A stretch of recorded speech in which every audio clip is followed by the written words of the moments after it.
ਸਤਿ ਸ਼੍ਰੀ ਅਕਾਲ ਜੀ ਸਾਰਿਆਂ ਨੂੰ। ਮੈਂ ਤੁਹਾਡਾ ਆਪਣਾ ਅਮਿਤ ਬੁੰਦੇਲਾ ਵੀਵੀ ਵੀਜ਼ਾ ਤੋਂ। ਸੋ ਅੱਜ ਫੇਰ ਤੁਹਾਡੇ ਸਾਹਮਣੇ ਲਾਈਵ ਹਾਜ਼ਰ ਹੈਗੇ ਆ। ਬਹੁਤ ਹੀ ਜ਼ਿਆਦਾ ਇੰਪੋਰਟੈਂਟ ਡਿਸਕਸ਼ਨ ਅੱਜ ਤੁਹਾਡੇ ਨਾਲ ਕਰਨੀ ਹੈ। ਕੈਨੇਡਾ ਸਟੱਡੀ ਵੀਜ਼ਾ ਨੂੰ ਲੈ ਕੇ ਸਾਰੇ ਐਸਪੈਕਟ ਤੇ ਗੱਲ ਕਰਾਂਗੇ, ਐਡਮਿਸ਼ਨ ਤੋਂ ਲੈ ਕੇ ਵੀਜ਼ਾ ਪ੍ਰੋਸੈਸ ਤੱਕ।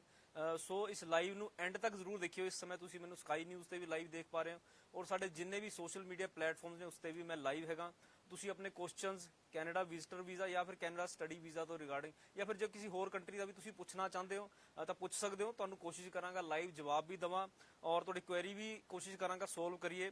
ਫੋਨ ਤੁਸੀਂ ਕਰਨਾ ਤਾਂ ਨੀਚੇ ਦਿੱਤੇ ਨੰਬਰ ਤੇ ਫੋਨ ਵੀ ਕਰ ਸਕਦੇ ਹੋ। ਹਾਲਾਂਕਿ ਫੋਨ ਕਾਲ ਦਾ ਜਵਾਬ ਮੈਂ ਫਿਲਹਾਲ ਨਹੀਂ ਦਵਾਂਗਾ, ਬਟ ਜਿਸ ਤਰ੍ਹਾਂ ਹੀ ਤੁਹਾਡੀ ਕੁਐਰੀ ਹੋਏਗੀ ਟੈਲੀਕਾਲਰ ਤੋਂ ਲੈ ਕੇ ਉਸ ਤੇ ਵੀ ਅਸੀਂ ਵਰਕ ਜ਼ਰੂਰ ਕਰਾਂਗੇ। ਸੋ ਕੈਨੇਡਾ ਨੂੰ ਲੈ ਕੇ ਵੈਸੇ ਤਾਂ ਅਵੇਅਰਨੈਸ ਬਹੁਤ ਜ਼ਿਆਦਾ ਹੈਗੀ ਹੈ। YouTube ਤੇ ਵੀ ਬਹੁਤ ਸਾਰੇ ਵੀਡੀਓਜ਼ ਪਏ ਨੇ। ਸਟੂਡੈਂਟਸ ਨੂੰ ਵੀ ਬਹੁਤ ਪਤਾ ਕਿਉਂਕਿ ਆਇਲਟਸ ਦੇ ਦਰਮਿਆਨ ਵੀ ਪਤਾ ਲੱਗ ਜਾਂਦਾ ਹੈ। ਪਰ ਕਿਤੇ ਨਾ ਕਿਤੇ ਕੱਚੀ ਪੱਕੀ ਜਾਣਕਾਰੀ ਹੁੰਦੀ ਹੈ। So little knowledge is always dangerous ਕਿਹਾ ਜਾਂਦਾ ਹੈ। ਸੋ ਅੱਜ ਕੋਸ਼ਿਸ਼ ਕਰਾਂਗੇ ਤੁਹਾਨੂੰ ਡੀਪ ਨੌਲੇਜ ਦਿੱਤੀ ਜਾਏ। ਪ੍ਰੋਸੈਸ ਬਹੁਤ ਜ਼ਿਆਦਾ ਉਲਝਿਆ ਹੋਇਆ ਵੀ ਨਹੀਂ ਹੈ, ਲੇਕਿਨ ਇੰਨਾ ਜ਼ਿਆਦਾ ਆਸਾਨ ਵੀ ਨਹੀਂ ਹੈ ਕਿ ਇੱਕ ਸਟੂਡੈਂਟ ਖੁਦ ਹੀ ਆਪਣੀ ਫਾਈਲ ਲਗਾ ਲਿਆ। ਅੱਜ ਇਸ ਤੇ ਵੀ ਅਸੀਂ ਵੀਡੀਓ ਕੀਤੀ ਜਿਹੜੀ ਕਿ ਕੱਲ੍ਹ ਜਾਂ ਪਰਸੋਂ ਰਿਲੀਜ਼ ਹੋ ਜਾਏਗੀ ਕਿ ਸਟੂਡੈਂਟ ਆਪਣੀ ਫਾਈਲ ਖੁਦ ਵੀ ਲਗਾਉਣਾ ਚਾਹੁੰਦਾ ਹੈ। ਬਹੁਤ ਸਾਰੇ ਐਸੇ ਵੀ ਸਟੂਡੈਂਟਸ ਨੇ ਜਿਨ੍ਹਾਂ ਨੂੰ ਲੱਗਦਾ ਕਿ ਬਹੁਤ ਦੂਰ ਹੈਗੇ ਏਜੰਟ, ਜਿਵੇਂ ਦਿੱਲੀ ਤੋਂ ਅਸੀਂ ਗੱਲ ਕਰੀਏ ਜਾਂ ਫਿਰ ਪੰਜਾਬ ਦੇ ਦੂਰ ਇਲਾਕੇ ਜਿੱਥੇ ਇੰਨੇ ਏਜੰਟਸ ਨਹੀਂ ਹੈਗੇ, ਸੋ ਜਾਂ ਫਿਰ ਅੱਛੇ ਏਜੰਟਸ ਨਹੀਂ ਹੈਗੇ ਜਾਂ ਕੰਸਲਟੈਂਟ ਕਹੀਏ ਉਹਨਾਂ ਨੂੰ, ਵਧੀਆ ਕੰਸਲਟੈਂਸੀ ਉੱਥੇ ਸਰਵਿਸਿਜ਼ ਨਹੀਂ ਹੈਗੀਆਂ, ਤਾਂ ਉਹਨਾਂ ਨੂੰ ਵੀ ਮੈਂ ਅਪੀਲ ਕਰਾਂਗਾ ਕਿ ਜੇ ਤੁਸੀਂ ਆਨਲਾਈਨ ਅਪਲਾਈ ਕਰਨਾ ਚਾਹੁੰਦੇ ਹੋ ਤਾਂ ਆਨਲਾਈਨ ਵੀ ਅਪਲਾਈ ਕਰ ਸਕਦੇ ਹੋ। ਸਾਡੇ ਨੰਬਰ ਤੇ ਕੰਟੈਕਟ ਕਰਕੇ ਤੁਹਾਨੂੰ ਆਨਲਾਈਨ ਵੀ, ਕਿਉਂਕਿ ਸਾਡੀ 70% ਐਪਲੀਕੇਸ਼ਨਸ ਅੱਜ ਦੀ ਡੇਟ ਦੇ ਵਿੱਚ ਆਨਲਾਈਨ ਹੀ ਲੱਗਦੀਆਂ ਨੇ ਔਰ ਨਾ ਤਾਂ ਸਟੂਡੈਂਟ ਨੂੰ ਜਾਂ ਵਿਜ਼ਟਰ ਵੀਜ਼ਾ ਵਾਲੇ ਨੂੰ ਕਦੇ ਆਉਣ ਦੀ ਲੋੜ ਹੀ ਨਹੀਂ ਪੈਂਦੀ। ਜ਼ਿਆਦਾ ਉਹਨਾਂ ਨੂੰ ਆਪਣਾ ਵੀਜ਼ਾਜ਼ ਕਲੈਕਟ ਕਰਨ ਲਈ ਆਉਣਾ ਪੈਂਦਾ ਔਰ ਕਈ ਕੇਸਿਸ ਦੇ ਵਿੱਚ ਵੀਜ਼ਾਜ਼ ਵੀ ਉਹਨਾਂ ਦੇ ਅਸੀਂ ਉਹਨਾਂ ਨੂੰ ਬਾਏ ਕੋਰੀਅਰ ਭੇਜ ਦਿੰਦੇ ਆ। ਸੋ ਬਹੁਤ ਜ਼ਿਆਦਾ ਹੈਸਲ ਨਹੀਂ ਹੈਗਾ ਜੇ ਤੁਸੀਂ ਕਿਸੇ ਕੰਸਲਟੈਂਸੀ ਤੋਂ ਜਾਂ ਫਿਰ ਸਾਡੇ ਤੋਂ ਵੀ ਆਪਣੀ ਫਾਈਲ ਲਗਾਉਣੀ। ਸੋ ਕੈਨੇਡਾ ਵੀਜ਼ਾ ਨੂੰ ਪ੍ਰੋਸੈਸ ਨੂੰ ਸਮਝਾਂਗੇ। ਸਭ ਤੋਂ ਪਹਿਲਾਂ ਤਾਂ ਐਲੀਜੀਬਿਲਿਟੀ ਨੂੰ ਸਾਡਾ ਸਮਝਣਾ ਬਹੁਤ ਜ਼ਿਆਦਾ ਜ਼ਰੂਰੀ ਹੈ, ਕਿਉਂਕਿ ਅੱਜ ਦੇਖੋ ਬਹੁਤ ਸਾਰੀ ਜਗ੍ਹਾ ਇਹ ਵੀ ਪ੍ਰਚਾਰ ਕੀਤਾ ਜਾਂਦਾ ਹੈ ਕਿ ਤੁਸੀਂ ਸਕੂਲਿੰਗ ਵੀਜ਼ਾ ਦੇ ਲਈ ਵੀ ਜਾ ਸਕਦੇ ਹੋ, ਬਟ ਮੈਂ ਤੁਹਾਨੂੰ ਸਾਵਧਾਨ ਕਰਨਾ ਚਾਹਾਂਗਾ। ਐਸਾ ਫਿਲਹਾਲ ਦੇ ਵਿੱਚ ਕੈਨੇਡਾ ਦੀ ਐਮਬੈਸੀ ਦੇ ਵਿੱਚ ਕੋਈ ਐਸਾ ਅਰੇਂਜਮੈਂਟ ਨਹੀਂ ਹੈਗਾ ਜਿੱਥੇ ਕਿ ਤੁਹਾਨੂੰ ਸਕੂਲਿੰਗ ਵੀਜ਼ਾ ਮਿਲ ਜਾਏ। ਸਕੂਲਿੰਗ ਵੀਜ਼ਾ ਇੱਕੋ ਹੀ ਸ਼ਰਤ ਮਿਲ ਸਕਦਾ ਜੇ ਪੇਰੈਂਟਸ ਨੂੰ ਉੱਥੇ ਦੀ PR ਮਿਲ ਚੁੱਕੀ ਹੈਗੀ ਹੈ ਜਾਂ ਫਿਰ ਉੱਥੇ ਜੌਬ ਕਰਨ ਜਾ ਰਹੇ ਨੇ, ਉਸ ਕੇਸ ਦੇ ਵਿੱਚ ਜਿਹੜਾ ਹੈਗਾ ਸਟੂਡੈਂਟ ਨੂੰ ਸਕੂਲਿੰਗ ਵੀਜ਼ਾ ਮਿਲੇਗਾ। ਬਟ ਇਸ ਤਰ੍ਹਾਂ ਦੀ ਤੁਸੀਂ ਐਡਵਰਟਾਈਜ਼ਮੈਂਟ ਦੇ ਪਿੱਛੇ ਬਿਲਕੁਲ ਵੀ ਨਹੀਂ ਜਾਣਾ। ਤੁਸੀਂ ਸੋਚੋ ਕਿ ਤੁਹਾਡਾ ਬੱਚਾ 5ਵੀਂ 6ਵੀਂ 7ਵੀਂ ਜਾਂ ਫਿਰ 9ਵੀਂ 10ਵੀਂ ਦੇ ਵਿੱਚ ਜਾ ਕੇ ਉੱਥੇ ਫਾਈਲ ਲਗਾਵਾਂਗੇ, ਸਾਡੀ ਫਾਈਲ ਐਕਸੈਪਟ ਹੋ ਜਾਏਗੀ ਔਰ ਅਸੀਂ ਵੀ ਐਜ਼ ਏ ਪੇਰੈਂਟਸ ਨਾਲ ਚੱਲ ਜਾਵਾਂਗਾ। ਸੋ ਉਹ ਚੀਜ਼ ਅਸੀਂ ਉਸ ਤੋਂ ਗੁਰੇਜ਼ ਕਰਨਾ, ਕਿਉਂਕਿ ਇੱਕ ਲਾਲਚ ਦਿੱਤਾ ਜਾਂਦਾ। ਇਸ ਤੋਂ ਸਾਵਧਾਨ ਕਰਨਾ ਸਾਡਾ ਫਰਜ਼ ਹੈਗਾ। ਜੇ ਕੋਈ ਸਟੱਡੀ ਵੀਜ਼ਾ ਅੱਜ ਦੇ ਸਮੇਂ ਦੇ ਵਿੱਚ ਲੱਗ ਰਿਹਾ ਉਹ ਤਾਂ ਮਿਨੀਮਮ ਜਿਹੜੀ ਕੁਆਲੀਫਿਕੇਸ਼ਨ ਹੈਗੀ ਤੁਹਾਡੀ 12ਵੀਂ ਹੈਗੀ ਹੈ। 12ਵੀਂ ਦੇ ਵਿੱਚ ਘੱਟੋ ਘੱਟ ਤੁਹਾਡੇ 50% ਨੰਬਰ ਹੋਣੇ ਚਾਹੀਦੇ ਨੇ। ਹਾਲਾਂਕਿ ਕੁਝ ਯੂਨੀਵਰਸਿਟੀਜ਼ ਕੁਝ ਕਾਲਜਿਸ 45% 40% ਜਾਂ ਫਿਰ ਪਾਸ ਮਾਰਕਸ ਨੂੰ ਵੀ ਐਕਸੈਪਟ ਕਰਦੀਆਂ ਨੇ। ਸੋ ਉਹਦੇ ਲਈ ਵੀ ਸਰਚ ਕਰਨਾ ਪੈਂਦਾ ਔਰ ਅਸੀਂ ਐਸੇ ਵੀਜ਼ਾਜ਼ ਲਿੱਤੇ ਨੇ ਜਿੱਥੇ ਕਿ ਸਟੂਡੈਂਟ ਦੇ 45% ਨੰਬਰ ਸੀਗੇ। ਸੋ ਮੈਂ ਆਪਣੇ ਐਕਸਪੀਰੀਅੰਸ ਦੇ ਨਾਲ ਕਹਿ ਸਕਦਾ ਜੇ ਤੁਹਾਡਾ ਐਕੈਡਮਿਕ ਬਹੁਤ ਜ਼ਿਆਦਾ ਲੋ ਵੀ ਹੈਗਾ ਬਟ ਤੁਹਾਡੀ ਪ੍ਰੋਫਾਈਲ ਦੇ ਵਿੱਚ ਦਮ ਹੈਗਾ ਤਾਂ ਵੀਜ਼ਾ ਤੁਹਾਨੂੰ ਮਿਲ ਵੀ ਸਕਦਾ ਹੈ। ਸੋ ਪਹਿਲੀ ਗੱਲ ਹਮੇਸ਼ਾ ਧਿਆਨ ਰੱਖਣੀ ਕਿ 12ਵੀਂ ਤੋਂ ਪਹਿਲਾਂ ਅਗਰ ਤੁਹਾਨੂੰ ਕੋਈ ਕਹਿੰਦਾ ਹੈ ਕਿ ਮੈਂ ਸਕੂਲਿੰਗ ਬੇਸ ਤੇ ਤੁਹਾਨੂੰ ਬਾਹਰ ਭੇਜ ਦਾਂਗਾ ਤਾਂ ਉਹ ਸਭ ਝੂਠ ਹੈਗਾ। ਆਏ ਦਿਨ ਅਖਬਾਰ ਦੇ ਵਿੱਚ ਅਸੀਂ ਦੇਖਦੇ ਹਾਂ ਕਿ ਠੱਗੀ ਹੋ ਗਈ। ਠੱਗੀ ਦਾ ਇਹ ਵੀ ਇੱਕ ਜਰੀਆ ਹੁੰਦਾ, ਲਾਲਚ ਦਿੱਤਾ ਜਾਂਦਾ। ਮੈਂ ਹਮੇਸ਼ਾ ਹਰ ਕੈਟੇਗਰੀ ਦੇ ਵਿੱਚ ਤੁਹਾਨੂੰ ਹਮੇਸ਼ਾ ਇਹੀ ਸਲਾਹ ਦੇਵਾਂਗਾ ਕਿ ਜੇ ਤੁਹਾਡੀ ਕੁਆਲੀਫਿਕੇਸ਼ਨ ਬਣਦੀ ਹੈਗੀ ਹੈ ਵੀਜ਼ਾ ਲਈ ਅਪਲਾਈ ਕਰਨ ਦੀ ਤਾਂ ਹੀ ਅਪਲਾਈ ਕਰਨਾ ਹੈ। ਆਪਾਂ ਵਿੱਚ ਦਾ ਰਸਤਾ ਕੋਈ ਵੀ ਸ਼ਾਰਟਕਟ ਨਹੀਂ ਹੈਗਾ। ਐਲੀਜੀਬਿਲਿਟੀ ਤੋਂ ਇਲਾਵਾ ਚਾਹੇ ਉਹ ਵਿਜ਼ਟਰ ਵੀਜ਼ਾ ਹੋਏ, ਚਾਹੇ ਉਹ PR ਹੋਏ, ਚਾਹੇ ਉਹ ਸਟੱਡੀ ਵੀਜ਼ਾ ਹੋਏ, ਜੇ ਐਲੀਜੀਬਿਲਿਟੀ ਨਹੀਂ ਬਣਦੀ ਤਾਂ ਪਲੀਜ਼ ਅਪਲਾਈ ਨਾ ਕਰੋ ਜਾਂ ਨਾ ਕਿਸੇ ਨੂੰ ਅਪਰੋਚ ਕਰੋ। ਜੇ ਅਪਰੋਚ ਕਰੋ ਵੀ ਤਾਂ ਚੰਗੇ ਕੰਸਲਟੈਂਟ ਨੂੰ ਕਰੋ ਤਾਂ ਕਿ ਉਹ ਤੁਹਾਨੂੰ ਸਹੀ ਸਲਾਹ ਦੇ। ਐਸਾ ਨਹੀਂ ਕਿ ਵਿਜ਼ਟਰ ਵੀਜ਼ਾ ਦੇ ਵਿੱਚ ਵੀ ਕੋਈ ਵੀ ਅਪਲਾਈ ਕਰਦੇ, ਕੁਝ ਸਰਟਨ ਚੀਜ਼ਾਂ ਹੁੰਦੀਆਂ ਨੇ, ਕੁਝ ਸਰਟਨ ਡਾਕੂਮੈਂਟਸ ਹੁੰਦੇ ਨੇ ਜਿਹੜੇ ਕਿ ਅਹਿਮ ਰੋਲ ਪਲੇ ਕਰਦੇ ਨੇ। ਉਸ ਤੋਂ ਬਗੈਰ ਫਾਈਲ ਅਗਰ ਤੁਸੀਂ ਲਗਾਉਂਦੇ ਹੋ ਠੀਕ ਹੈ, ਫਾਈਲ ਤਾਂ ਤੁਹਾਡੀ ਲੱਗ ਜਾਏਗੀ, ਕੋਈ ਦਿੱਕਤ ਨਹੀਂ ਹੈ, ਬਟ ਫਿਰ ਤੁਹਾਨੂੰ ਰਿਫਿਊਜ਼ਲ ਦਾ ਹੀ ਸਾਹਮਣਾ ਕਰਨਾ ਪਏਗਾ। ਜਿੱਥੇ ਅਸੀਂ ਸਕੂਲਿੰਗ ਵੀਜ਼ਾ ਦੀ ਗੱਲ ਕਰ ਰਹੇ ਹਾਂ 90% ਕੇਸ ਦੇ ਵਿੱਚ ਤਾਂ ਤੁਹਾਡੇ ਫਾਈਲ ਲਗਾਈ ਹੀ ਨਹੀਂ ਜਾਏਗੀ। ਜੇ 10% ਕੇਸ ਦੇ ਵਿੱਚ ਲੱਗੇਗੀ ਵੀ ਤਾਂ ਇੱਕ ਸ਼ੋਰਿਟੀ ਹੈਗੀ ਕਿ ਉਹ ਰਿਫਿਊਜ਼ ਹੀ ਹੋਣੀ ਹੈ। ਸੋ 12ਵੀਂ ਪਾਸ ਤੁਸੀਂ ਹੋਣੇ ਚਾਹੀਦੇ ਹੋ ਔਰ ਆਈਡੀਅਲੀ ਤੁਹਾਡੇ 50% ਸਕੋਰ ਹੋਣੇ ਚਾਹੀਦੇ ਨੇ। ਬਟ ਚਲੋ ਹੁਣ ਤਾਂ +2 ਦੇ ਪੇਪਰ ਹੋ ਚੁੱਕੇ ਨੇ, ਕੁਝ ਹੋ ਨਹੀਂ ਸਕਦਾ, ਰਿਜ਼ਲਟ ਆਉਣ ਵਾਲਾ। ਪਰ ਸਟੂਡੈਂਟਸ ਨੂੰ ਹਮੇਸ਼ਾ ਇਹੀ ਗਾਈਡ ਕਰਦੇ ਆ ਜੇ ਤੁਸੀਂ ਕੈਨੇਡਾ ਜਾਣ ਦਾ ਸੋਚ ਲਿਆ ਹੈਗਾ ਕਿ ਮੈਂ ਕੈਨੇਡਾ ਜਾ ਕੇ ਆਪਣਾ ਫਿਊਚਰ ਬਣਾਉਣਾ ਅੱਗੇ, ਤਾਂ ਕੋਸ਼ਿਸ਼ ਕਰੋ ਕਿ 12ਵੀਂ ਦੇ ਵਿੱਚ ਅੱਛੇ ਤੋਂ ਅੱਛੇ ਨੰਬਰ ਆਉਣ, ਕਿਉਂਕਿ ਅੱਜ 12ਵੀਂ ਦੇ ਮਾਰਕਸ ਤੇ ਵੀ ਬਹੁਤ ਜ਼ਿਆਦਾ ਤੁਹਾਡਾ ਵੀਜ਼ਾ ਦੀ ਡਿਪੈਂਡੈਂਸੀ ਹੋ ਚੁੱਕੀ ਹੈ, ਕਿਉਂਕਿ ਕੰਪੀਟੀਸ਼ਨ ਇੰਨਾ ਜ਼ਿਆਦਾ ਹੈ ਇੰਨੀ ਜ਼ਿਆਦਾ ਐਪਲੀਕੇਸ਼ਨਸ ਪੈਂਦੀਆਂ ਨੇ। ਸੋ ਉਹਦੇ ਵਿੱਚ ਕਿਤੇ ਨਾ ਕਿਤੇ ਵੀਜ਼ਾ ਅਫਸਰ ਨੂੰ ਵੀ ਕਰੀਮ ਪ੍ਰੋਫਾਈਲ ਨੂੰ ਹੀ ਵੀਜ਼ਾ ਦਿੰਦਾ ਹੈਗਾ। ਹਾਲਾਂਕਿ ਜੇ ਐਸਡੀਐਸ ਕੈਟਾਗਰੀ ਦੀ ਗੱਲ ਕਰੀਏ ਤਾਂ ਵੀਬੀ ਵੀਜ਼ਾ ਦਾ ਰਿਕਾਰਡ ਤੁਹਾਨੂੰ ਪਤਾ ਹੈਗਾ ਪਿਛਲੇ 3 ਇਨਟੇਕਸ ਤੋਂ 100% ਰਿਹਾ। ਤਾਂ ਉਹਦੇ ਵਿੱਚ ਸਾਰੀ ਦੀ ਸਾਰੀ ਬਹੁਤ ਜ਼ਿਆਦਾ ਕਰੀਮ ਪ੍ਰੋਫਾਈਲਸ ਨਹੀਂ ਸੀਗੀਆਂ। ਪੀਟੀ ਵਾਲੀ ਪ੍ਰੋਫਾਈਲ ਵੀ ਸੀਗੀ ਉਹਦੇ ਵਿੱਚ ਜਿਸ ਤਰ੍ਹਾਂ ਮੈਂ ਦੱਸਿਆ 45% ਵਾਲਾ ਵੀ ਸੀਗਾ, 50% ਵਾਲਾ ਵੀ ਸੀਗਾ, 2-3 ਵਾਰ ਰਿਫਿਊਜ਼ਲ ਵਾਲਾ ਵੀ ਸੀਗਾ। ਸੋ ਹਰ ਤਰ੍ਹਾਂ ਦੀ ਕੈਟਾਗਰੀ ਨੂੰ ਵੀਜ਼ਾ ਮਿਲਦਾ ਹੈਗਾ। ਇੱਕ ਤਾਂ ਹੁੰਦਾ ਪੇਪਰ ਪੂਰੇ ਹੋਣਾ, ਪ੍ਰੋਫਾਈਲ ਅੱਛੀ ਹੋਣਾ, ਔਰ ਦੂਸਰਾ ਹੁੰਦਾ ਹੈ ਕਿ ਉਹਦੀ ਫਾਈਲ ਦੀ ਪ੍ਰੈਜੈਂਟੇਸ਼ਨ ਆਪਾਂ ਕਿਸ ਤਰ੍ਹਾਂ ਕਰਨੀ ਹੈ। ਫਾਈਲ ਦੀ ਪ੍ਰੈਜੈਂਟੇਸ਼ਨ ਵੀ ਕਿਤੇ ਨਾ ਕਿਤੇ ਬਹੁਤ ਜ਼ਿਆਦਾ ਮੈਟਰ ਕਰਦੀ ਹੈ। ਏਜੰਟ ਦਾ ਜਾਂ ਫਿਰ ਕੰਸਲਟੈਂਟ ਦਾ ਐਕਸਪੀਰੀਅੰਸ ਵੀ ਬਹੁਤ ਜ਼ਿਆਦਾ ਮੈਟਰ ਕਰਦਾ ਹੈ, ਕਿਉਂਕਿ ਡੇਲੀ ਨਵਾਂ ਐਕਸਪੀਰੀਅੰਸ ਹੁੰਦਾ ਹੈ, ਚੀਜ਼ਾਂ ਕਿਸ ਤਰ੍ਹਾਂ ਚੱਲ ਰਹੀਆਂ ਨੇ, ਜਿਸ ਕੋਲ ਕੰਮ ਵਧੀਆ ਬਹੁਤ ਦੇਰ ਤੋਂ ਕਰ ਰਹੇ ਨੇ, ਸੋ ਉਹ ਸਿਚੁਏਸ਼ਨ ਨੂੰ ਉਹ ਸਮਝਦੇ ਨੇ। ਸੋ ਐਲੀਜੀਬਿਲਟੀ ਦੀ ਗੱਲ ਕੀਤੀ, ਨਾਲ ਹੀ ਬਹੁਤ ਸਾਰੇ ਪੇਰੈਂਟਸ ਦਾ ਤਾਂ ਕੰਸਰਨ ਦੇਖੋ, ਮੇਨ ਤਾਂ ਚਲੋ ਬੱਚੇ ਨੂੰ ਭੇਜਣਾ ਤਾਂ ਹੈ ਹੀ, ਇੱਕ ਕੋਸਟ ਦਾ ਵੀ ਇੱਕ ਬਹੁਤ ਜ਼ਿਆਦਾ ਕੰਸਰਨ ਹੁੰਦਾ ਕਿ ਆਖਿਰਕਾਰ ਕਿੰਨਾ ਕੁ ਪੈਸਾ ਲੱਗ ਜਾਂਦਾ। ਸੋ ਮੋਟਾ ਤੁਹਾਨੂੰ ਦੱਸਾਂਗਾ, ਜੇ ਤੁਸੀਂ ਆਪਣੇ ਬੱਚੇ ਨੂੰ ਬਾਹਰ ਭੇਜਣਾ ਹੈਗਾ ਤਾਂ 25 ਕੁ ਲੱਖ ਦਾ ਇੰਤਜ਼ਾਮ ਜ਼ਰੂਰ ਰੱਖਣਾ, ਕਿਉਂਕਿ ਜੇ ਤੁਹਾਡਾ ਐਸਡੀਐਸ ਪ੍ਰੋਫਾਈਲ ਹੈਗਾ, ਯਾਨੀ ਕਿ 6 ਬੈਂਡ ਈਚ ਹੈਗੀ, ਇਹਦੇ ਵਿੱਚ 2 ਤਰ੍ਹਾਂ ਦੇ ਪ੍ਰੋਫਾਈਲ ਹੁੰਦੇ ਨੇ, ਐਸਡੀਐਸ ਔਰ ਨੌਨ ਐਸਡੀਐਸ। ਐਸਡੀਐਸ ਪ੍ਰੋਫਾਈਲ ਉਹ ਹੈਗਾ ਜਿਹਦੇ ਵਿੱਚ ਤੁਹਾਨੂੰ 6 ਬੈਂਡ ਈਚ ਘੱਟੋ ਘੱਟ ਚਾਹੀਦੇ ਨੇ। ਨੌਨ ਐਸਡੀਐਸ ਪ੍ਰੋਫਾਈਲ ਤੁਹਾਡਾ ਪੀਟੀ ਜੇ ਤੁਸੀਂ ਕੀਤੀ ਹੋਈ ਹੈ ਤਾਂ ਉਹ ਨੌਨ ਐਸਡੀਐਸ ਪ੍ਰੋਫਾਈਲ ਬਣ ਜਾਂਦਾ, ਜਾਂ ਫਿਰ ਓਵਰਆਲ 6 ਹੈਗੇ ਨੇ, ਇੱਕ ਦੇ ਵਿੱਚ 5.5 ਹੈਗਾ ਤਾਂ ਵੀ ਉਹਨੂੰ ਨੌਨ ਐਸਡੀਐਸ ਪ੍ਰੋਫਾਈਲ ਕਹਿੰਦੇ ਨੇ। ਸੋ ਇਹ ਪ੍ਰੋਫਾਈਲਾਂ ਡੈਫੀਨੇਟਲੀ ਐਲੀਜੀਬਲ ਹੁੰਦੀਆਂ ਨੇ 12ਵੀਂ ਦੇ ਨਾਲ, 12ਵੀਂ ਦੇ ਵਿੱਚ 50% ਨੰਬਰ, ਔਰ ਇਹ ਐਸਡੀਐਸ ਔਰ ਨੌਨ ਐਸਡੀਐਸ ਪ੍ਰੋਫਾਈਲ ਜਿਹੜੀ ਹੈਗੀ ਤੁਹਾਡੀ ਵੀਜ਼ਾ ਐਪਲੀਕੇਸ਼ਨ ਲਗਾਉਣ ਲਈ ਐਲੀਜੀਬਲ ਹੈਗੀਆਂ ਨੇ। ਬਟ ਇਹਦੇ ਵਿੱਚ ਚਾਹੇ ਦੋਨੋਂ ਕੈਟਾਗਰੀ ਦੇ ਵਿੱਚ ਇੰਨਾ ਖਰਚਾ ਤੁਹਾਡਾ ਆਣਾ ਹੀ ਆਣਾ ਹੈਗਾ। ਹਾਂ, ਇਹ ਹੈ ਕਿ ਤੁਸੀਂ ਨੌਨ ਐਸਡੀਐਸ ਕੈਟਾਗਰੀ ਦੇ ਵਿੱਚ ਜੀਆਈਸੀ ਨਾ ਜਮ੍ਹਾਂ ਕਰਾਓ, ਇਸ ਤਰ੍ਹਾਂ ਕੋਈ ਕੰਡੀਸ਼ਨ ਨਹੀਂ ਹੈਗੀ, ਬਟ ਫਿਰ ਵੀਜ਼ਾ ਦੇ ਚਾਂਸਿਸ ਵੀ ਬਹੁਤ ਘਟ ਜਾਂਦੇ ਨੇ, ਬਹੁਤ ਹੀ ਜ਼ਿਆਦਾ ਘਟ ਜਾਂਦੇ ਨੇ, ਉਹਦਾ ਵੀਜ਼ਾ ਨਾ ਹੀ ਮਿਲੇ, ਕਿਉਂਕਿ ਅਸੀਂ ਇਹ ਰਿਸਕ ਨਹੀਂ ਲੈਂਦੇ। ਸੋ ਇੱਕ ਜੀਆਈਸੀ ਦਾ ਪਾਰਟ ਜਿਹੜਾ 6-6.5 ਲੱਖ ਰੁਪਏ ਦਾ ਹੈਗਾ, ਉਹ ਵੀ ਤੁਸੀਂ ਮੱਦੇ ਨਜ਼ਰ ਰੱਖਣਾ ਹੈਗਾ। ਜਿਹੜੀ ਕਾਲਜ ਦੀ ਫੀਸ 12-13 ਲੱਖ ਰੁਪਏ ਹੈਗੀ ਹੈ, ਉਹ ਵੀ ਤੁਸੀਂ ਮੱਦੇ ਨਜ਼ਰ ਰੱਖਣੀ ਹੈ। ਤੁਹਾਡੇ ਫਲਾਈਟ ਦੇ ਐਕਸਪੈਂਸਿਸ ਵੀ ਤੁਸੀਂ ਮੱਦੇ ਨਜ਼ਰ ਰੱਖਣੇ, ਔਰ ਨਾਲ ਹੀ ਨਾਲ ਥੋੜਾ ਬਹੁਤ ਫੰਡਸ ਸਟੂਡੈਂਟ ਨੂੰ ਵੀ ਦੇ ਕੇ ਤੁਸੀਂ ਚੱਲਣਾ ਹੈਗਾ। ਸੋ ਇਹ ਸਾਰਾ ਤਾਂ ਹੀ ਮੈਂ ਕਹਿ ਰਿਹਾ 25 ਲੱਖ ਦਾ ਮੋਟਾ ਤੁਸੀਂ ਅਰੇਂਜਮੈਂਟ ਅੱਜ ਦੇ ਡੇਟ ਦੇ ਵਿੱਚ ਰੱਖਣਾ ਹੈਗਾ। ਜੇ ਇਸ ਤੋਂ ਘੱਟ ਦਾ ਅਰੇਂਜਮੈਂਟ ਹੈਗਾ ਤਾਂ ਥੋੜਾ ਵੇਟ ਕਰ ਲਓ। ਸਟੂਡੈਂਟ ਨੂੰ ਜੇ +2 ਕੀਤੀ ਹੋਈ ਤਾਂ ਗ੍ਰੈਜੂਏਸ਼ਨ ਕਰ ਲੇ, ਕੁਝ ਫਾਈਨੈਂਸ਼ੀਅਲਸ ਬੈਟਰ ਹੋ ਜਾਣਗੇ, ਜਾਂ ਫਿਰ ਤੁਸੀਂ ਲੋਨ ਵੀ ਲੈ ਸਕਦੇ ਹੋ। ਜਿਹੜੀ ਤੁਹਾਡੀ ਟਿਊਸ਼ਨ ਫੀਸ ਹੈਗੀ ਹੈ ਉਸ ਤੇ ਤੁਹਾਨੂੰ ਈਜ਼ੀਲੀ ਲੋਨ ਮਿਲ ਜਾਂਦਾ ਹੈਗਾ, ਔਰ ਤੁਸੀਂ ਕਿਸ਼ਤਾਂ ਦੇ ਵਿੱਚ ਆਰਾਮ ਨਾਲ ਪੇ ਕਰ ਸਕਦੇ ਹੋ ਜਦੋਂ ਵੀ ਸਟੂਡੈਂਟ ਦਾ ਜੌਬ ਲੱਗਦਾ ਹੈਗਾ। ਸੋ ਉਨਾ ਔਖਾ ਨਹੀਂ ਹੈਗਾ। ਖੈਰ ਪੰਜਾਬ ਦੇ ਵਿੱਚ ਤਾਂ ਹਰ ਕੋਈ ਅੱਜ ਪੈਸੇ ਲੈ ਕੇ ਫਿਰ ਰਿਹਾ ਕਿ ਇੰਨੇ 30 ਲੱਖ ਲੈ ਲਓ ਮੇਰੇ ਤੋਂ, 35 ਲੱਖ ਲੈ ਲਓ, ਮੇਰਾ ਵੀਜ਼ਾ ਕਰਾ ਦਿਓ। ਬਟ ਜਿਹੜਾ ਸਹੀ ਤਰੀਕਾ ਹੈਗਾ ਉਹ ਸਟੱਡੀ ਵੀਜ਼ਾ ਦਾ ਹੈਗਾ ਸਟੂਡੈਂਟ ਲਈ, ਔਰ ਉਹਦੇ ਲਈ 25 ਲੱਖ ਰੁਪਇਆ ਤੁਹਾਨੂੰ ਜਿਹੜਾ ਹੈਗਾ ਆਪਣੇ ਬੈਕਅਪ ਦੇ ਵਿੱਚ ਹੋਣਾ ਚਾਹੀਦਾ ਹੈਗਾ, ਤਾਂ ਕਿ ਅਗਰ ਇਹ ਬੈਕਅਪ ਦੇ ਵਿੱਚ ਨਹੀਂ ਹੈ ਤਾਂ ਕਿਤੇ ਨਾ ਕਿਤੇ ਤੁਹਾਡਾ ਫਿਰ ਕੰਮ ਅੜ ਸਕਦਾ ਹੈਗਾ, ਕਿਉਂਕਿ ਟਿਊਸ਼ਨ ਵੀ ਫੀਸ ਆਪਾਂ ਛੇਤੀ ਤੋਂ ਛੇਤੀ ਜਮ੍ਹਾਂ ਕਰਾਣੇ, ਜਿਸ ਤਰ੍ਹਾਂ ਹੀ ਸਾਡਾ ਆਫਰ ਲੈਟਰ ਆ ਜਾਂਦਾ ਹੈ। ਜੀਆਈਸੀ ਦੀ ਰਿਕੁਆਇਰਮੈਂਟ ਉਸੇ ਤਰ੍ਹਾਂ ਰਹਿੰਦੀ ਹੈ, ਔਰ ਜੇ ਅਸੀਂ ਫਲਾਈਟ ਦੀ ਗੱਲ ਕਰੀ ਤਾਂ ਉਹ ਵੀ ਅਸੀਂ ਉਸ ਸਮੇਂ ਨਾਲ ਬੁੱਕ ਕਰਨੀ ਹੈਗੀ ਜਿਸ ਤਰ੍ਹਾਂ ਹੀ ਸਾਡਾ ਇਨਟੇਕ ਸ਼ੁਰੂ ਹੋ ਗਿਆ, ਕਿਉਂਕਿ ਉਹਦੇ ਵਿੱਚ ਵੀ ਕਿਸੇ ਚੀਜ਼ ਦੇ ਵਿੱਚ ਆਪਾਂ ਡਿਲੇ ਨਹੀਂ ਕਰ ਸਕਦੇ। ਸੋ ਇਹ ਚੀਜ਼ਾਂ ਆਪਣੇ ਬੈਕਅਪ ਦੇ ਵਿੱਚ ਹੋਣੀ ਚਾਹੀਦੀਆਂ ਨੇ, ਕਿਉਂਕਿ ਮੈਂ ਬਹੁਤ ਪੇਰੈਂਟਸ ਮੈਨੂੰ ਮਿਲਦੇ ਨੇ, ਕਿਉਂਕਿ ਐਜ਼ ਏ ਕੰਸਲਟੈਂਟ ਸਾਰੇ ਜਾਣਦੇ ਆ, ਤਾਂ ਉਹ ਪਹਿਲਾ ਕੁਐਸਚਨ ਇਹੀ ਪੁੱਛਦੇ ਨੇ ਕਿ ਪੈਸੇ ਕਿੰਨੇ ਲੱਗਦੇ ਨੇ। ਸੋ ਮੈਨੂੰ ਲੱਗਦਾ ਪੈਸਿਆਂ ਦੇ ਬਾਰੇ ਤੁਹਾਨੂੰ ਪੈਸੇ ਔਰ ਐਲੀਜੀਬਿਲਟੀ ਦੇ ਬਾਰੇ ਘੱਟੋ ਘੱਟ ਤੁਹਾਨੂੰ ਹੁਣ ਗਿਆਨ ਹੋ ਗਿਆ ਹੋਵੇਗਾ। ਸੋ ਇਹ ਚੀਜ਼ ਪੱਕੀ ਹੈਗੀ ਹੈ ਕਿ 25 ਲੱਖ ਰੁਪਏ ਤਾਂ ਤੁਹਾਨੂੰ ਚਾਹੀਦਾ ਹੀ ਚਾਹੀਦਾ ਜੇ ਤੁਸੀਂ ਕੈਨੇਡਾ ਦਾ ਸਟੱਡੀ ਵੀਜ਼ਾ ਜੇ ਤੁਸੀਂ ਅਪਲਾਈ ਕਰਨਾ ਹੈਗਾ। ਸੋ ਇੱਕ ਵਾਰ ਤੁਸੀਂ ਅਪਲਾਈ ਕਰਤਾ ਤਾਂ ਸਟੂਡੈਂਟ ਇਹ ਵੀ ਪੁੱਛਦਾ ਹੈ ਕਿ ਉਹਦੇ ਵਿੱਚ ਪ੍ਰੋਸੈਸਿੰਗ ਟਾਈਮ ਕਿੰਨਾ ਲੱਗਦਾ। ਦੇਖੋ ਜੇ ਅੱਜ ਤੋਂ ਸਾਲ ਪਹਿਲੇ ਪੁੱਛੀਏ ਤਾਂ ਬਹੁਤ ਜ਼ਿਆਦਾ ਪ੍ਰੋਸੈਸਿੰਗ ਟਾਈਮ ਸੀਗਾ, ਓਬਵੀਅਸਲੀ, ਕਿਉਂਕਿ ਕਰੋਨਾ ਦੀ ਸਿਚੁਏਸ਼ਨ ਆ ਗਈ ਸੀ। ਉਸ ਤੋਂ ਪਹਿਲਾਂ ਤਾਂ ਜੋ ਵੈਬਸਾਈਟ ਤੇ ਦਿਖਾਇਆ ਜਾਂਦਾ ਸੀ 45 ਦਿਨ ਦਾ ਪ੍ਰੋਸੈਸਿੰਗ ਟਾਈਮ ਸਟੱਡੀ ਵੀਜ਼ਾ ਦਾ, 45 ਦਿਨ ਦੇ ਵਿੱਚ ਵੀਜ਼ਾ ਆ ਜਾਂਦੇ ਸੀਗੇ।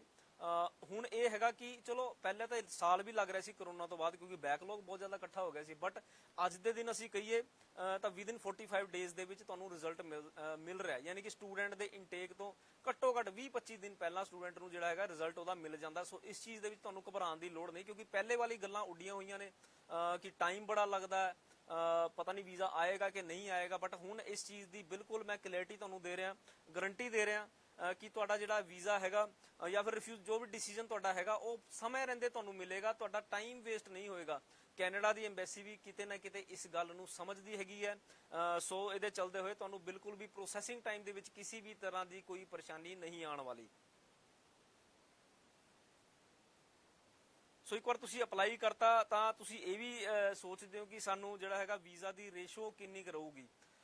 ਸੋ ਰੇਸ਼ੋ ਬਹੁਤ ਜ਼ਿਆਦਾ ਅੱਛੀ ਹੈ, ਜਿਸ ਤਰ੍ਹਾਂ ਮੈਂ ਦੱਸਿਆ ਹੁਣੇ ਜੇ ਵੀਬੀ ਵੀਜ਼ਾ ਦੀ ਅਸੀਂ ਗੱਲ ਕਰੀਏ ਤਾਂ ਪਿਛਲੇ 3 ਇਨਟੇਕ ਤੋਂ ਸਾਡਾ ਕੋਈ ਰਿਫਿਊਜ਼ਲ ਨਹੀਂ ਹੈ। ਉਸ ਤੋਂ ਪਹਿਲਾਂ ਵੀ 90-95% ਸਾਡਾ ਜਿਹੜਾ ਹੈਗਾ ਸਕਸੈਸ ਰੇਟ ਰਿਹਾ ਹੈਗਾ, ਖਾਸ ਕਰ ਐਸਡੀਐਸ ਪ੍ਰੋਫਾਈਲ ਦੇ ਵਿੱਚ। ਨੋਨ ਐਸਡੀਐਸ ਪ੍ਰੋਫਾਈਲ ਦੇ ਵਿੱਚ ਪਿਛਲੇ 3 ਇਨਟੇਕ ਤੋਂ ਸਾਡੇ ਕੋਈ ਰਿਫਿਊਜ਼ਲ ਨਹੀਂ ਹੈ, ਬਟ ਉਸ ਤੋਂ ਪਹਿਲਾਂ ਇੱਕ ਦੇ ਵਿੱਚ 5.5 ਤੇ ਅਸੀਂ ਜਿਹੜਾ ਹੈਗਾ ਵੀਜ਼ਾ ਅਪਲਾਈ ਕਰਦੇ ਸੀਗੇ, ਸੋ ਉਹਦੇ ਵਿੱਚ ਸਾਨੂੰ ਪ੍ਰੋਬਲਮ ਜ਼ਰੂਰ ਆਈ ਸੀਗੀ। ਬਟ ਹੁਣ ਇੱਕ ਦੇ ਵਿੱਚ 5.5, ਜਿਸ ਤਰ੍ਹਾਂ ਮੈਂ ਤੁਹਾਨੂੰ ਦੱਸਿਆ, ਹੁੰਦਾ ਤਾਂ ਨੋਨ ਐਸਡੀਐਸ ਕੈਟਾਗਰੀ ਹੈਗੀ ਓਵਰਆਲ 6, ਬਟ ਉਸ ਅਪਲਾਈ ਕਰਕੇ ਫਿਲਹਾਲ ਕੋਈ ਇੰਨਾ ਜ਼ਿਆਦਾ ਬੈਨੀਫਿਟ ਨਹੀਂ ਹੈ, ਅਨਲੈਸ ਐਂਡ ਅਨਟਿਲ ਤੁਹਾਡੀ ਜਿਹੜੀ ਪ੍ਰੋਫਾਈਲ ਹੈਗੀ ਹੈ ਫਾਈਨੈਂਸ਼ੀਅਲੀ ਵੀ ਬੜੀ ਸਟਰੋਂਗ ਹੈਗੀ ਹੈ, ਅਕੈਡਮਿਕਲੀ ਵੀ ਬਹੁਤ ਜ਼ਿਆਦਾ ਸਟਰੋਂਗ ਹੈਗੀ। ਪਰ ਫਿਰ ਵੀ ਮੈਂ ਸਟੂਡੈਂਟ ਨੂੰ ਕਹਾਂਗਾ ਇਸ ਚੀਜ਼ ਤੋਂ ਤੁਸੀਂ ਗੁਰੇਜ਼ ਕਰਨਾ ਕਿ ਉਹਦੇ ਅੰਡਰ ਤੁਸੀਂ ਆਪਣੀ ਪ੍ਰੋਫਾਈਲ ਜਿਹੜੀ ਹੈਗੀ ਹੈ ਨਹੀਂ, ਵੀਜ਼ਾ ਨਹੀਂ ਅਪਲਾਈ ਕਰਨਾ।